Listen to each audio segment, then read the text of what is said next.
It's just a pool. Let the kid cool off. You're being uptight. I couldn't believe what I was hearing. They weren't even pretending to be sorry. I told him in no uncertain terms that Aiden needed to stay out of my yard, but he just shrugged and closed the door. At that point, I knew I had to get creative. Calling the police felt extreme, but I was out of options. I put up no trespassing signs around the fence, thinking that might at least scare him off. It didn't. Aiden kept coming back, and every time I confronted him, he'd give me some snarky comment like, "What are you going to do? Call the pool police?" I started losing sleep over it. Every splash, every little noise outside, I'd jump up and check the backyard. It was exhausting. I needed a plan, a way to send a message that would make it clear I wasn't messing around. And then it hit me, if Aiden loved my pool so much, what would he do if there wasn't a pool?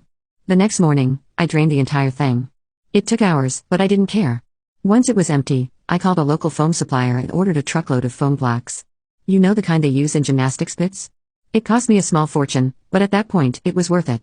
By the end of the day, my pool was no longer a pool, it was a giant foam pit. It looked absolutely ridiculous, but I didn't care. This was about principle. It didn't take long for Aiden to strike again.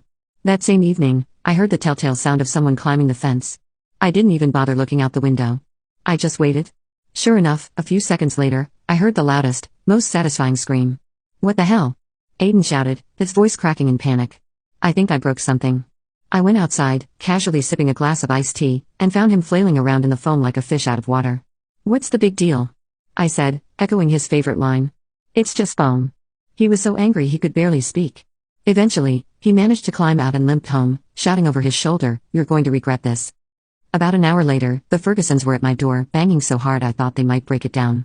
Mrs. Ferguson was red-faced and screeching, "How dare you traumatize our son?" Mr. Ferguson was no better. "You could have killed him with that stupid stunt," he yelled.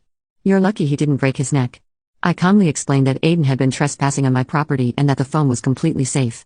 "Maybe if you taught your kid some respect, we wouldn't be in this situation," I added. That's when Mr. Ferguson's face turned a deep shade of purple. He pointed a finger at me